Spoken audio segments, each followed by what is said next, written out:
मैं भी आज आपके माध्यम से सभी को विनती करता हूं कि ये सिर्फ किसानों का आंदोलन नहीं है, ये आंदोलन जो भी अनाज खाता है उसका आंदोलन है।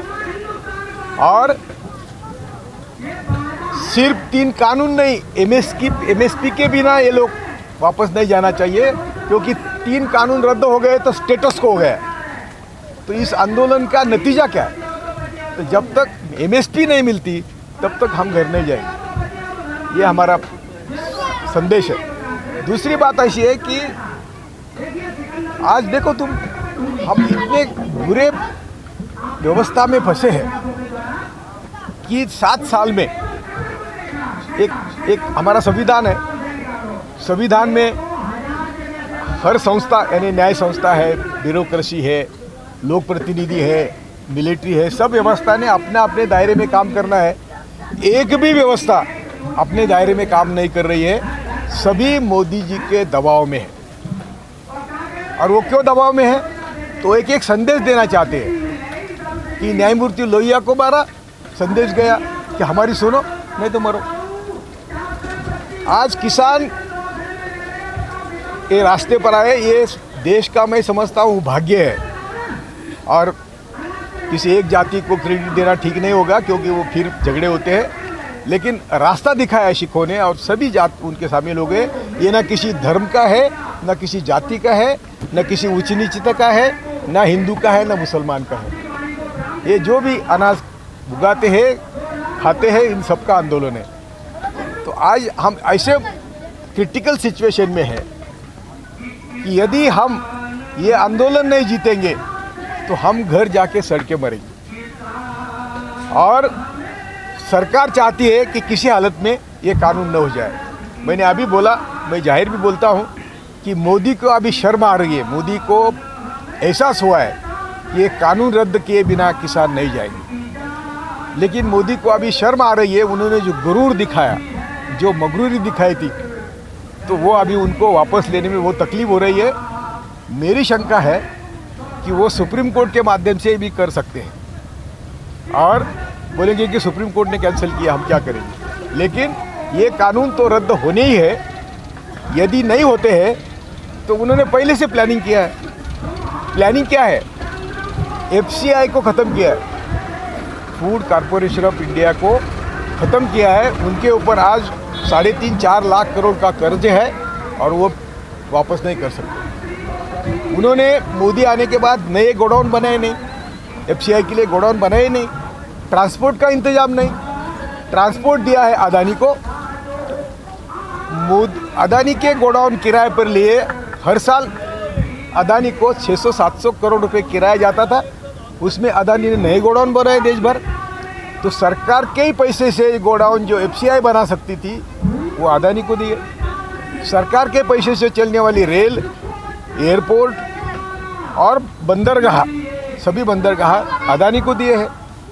तो स्टोर करने का इंतजाम हुआ, ट्रांसपोर्ट का इंतजाम हुआ, एफसीआई का काम ख़त्म किया। शांता कुमार कमेटी का रिकमेंडेशन था कि पीडीएफ ख़त्म करो, और वो पीडीएफ आज ख़त्म करने के कगार पर है। ये पीडीएफ ख़त्म करने से संघ की आइडियोलॉजी सुन लीजिए, या मनुवाद और मनीवाद से लड़ाई है।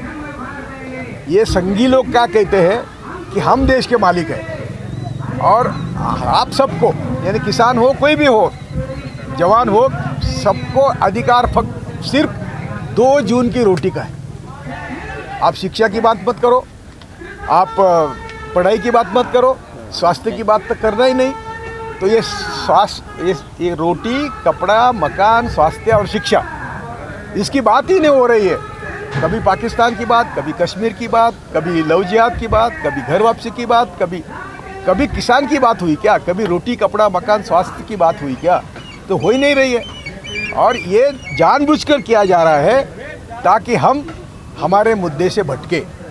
और ये भटकाने का काम जो हो रहा है, इसके ऊपर हमें कॉन्सेंट्रेट करना चाहिए। आपके मीडिया ही ये काम कर सकता है, बाकी कोई नहीं कर सकता। और जो मीडिया, अभी देखो आप कि प्रजातंत्र जिन पर निर्भर है, वो जो लोग संस्थाएं हैं, वो तो सब उनके दबाव में, और मीडिया तो किसे में। मोदी, आपने एक वीडियो अभी मैंने सर्कुलेट किया है कि मोदी आने के पहले एक अलिखित करार हुआ था कि अंबानी, अडानी और सभी कैपिटलिस्ट लॉबी मोदी को सपोर्ट करेंगे तो ही बीजेपी सत्ता में आएगी। बीजेपी के अडवाणी, मुरली जोशी सबको छुट्टी दिलवाई, वो उद्योगपति ने दिलवाई और कहा कि नहीं, हम सिर्फ यदि आप मोदी को पीएम बनाते तो हम बीजेपी को सपोर्ट करेंगे। तो इसी करार के माध्यम से या मदद से मोदी को लाया गया और मोदी के माध्यम से संघ के एजेंडे की 100% अमलबजावनी हो रही है। यदि हम वापस जाएंगे तो न हमें सबको रोटी मिलेगी, मकान बाकी तो दूर रहा, लेकिन किसानों की बर्बादी। अभी कारपोरेट सेक्टर ने देश को सब जगह से चूसा है। कोयला हो या आयरन हो, सोना हो, कुछ भी नहीं रखा। अभी हमारे अगले पीढ़ी के लिए, देश के लिए कुछ भी रखा नहीं है। मोदी ने सब बेच डाला है। मैंने अभी कहा कि चंद उद्योगपतियों के हाथ में 500 लाख करोड़ की संपत्ति है, 500 लाख करोड़। और ये जो संपत्ति है ये अभी तो वो थोड़ी हमें देश को बांटेंगे। वैसे ही हमारा अनाज जब ये उनके गोडाउन में जाता है तो थोड़ी हमें सेवा करेंगे, वो तो उस पर मुनाफा कमाएंगे। उसकी एक खासियत ऐसी है कि हमारा 1 किलो गेहूँ जहाँ देश में 20 रुपये 25 रुपये में मिलता है, वो प्रदेश में 1200 से 3500 2500 किलो तक जाता है। यदि ये गोडाउन भरेंगे तो ये प्रदेश भेजेंगे और ये उनकी तय हुई छलकपटी चाल है। वैसा ये कुछ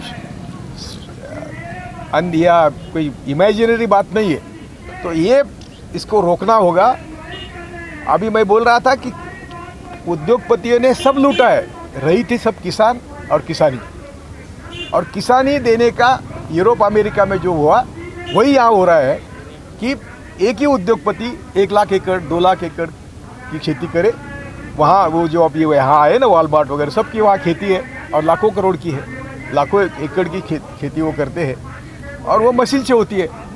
तो हमारे खेती पर निर्भर जो हमने देखा अभी कि दिहाड़ी मजदूर के क्या हाल हो गए, वो कोरोना के माध्यम से या कोरोना का बहाना लेके हमारे करोड़ों लोगों को पैदल चलाया, लाखों किलोमीटर पैदल चलाया।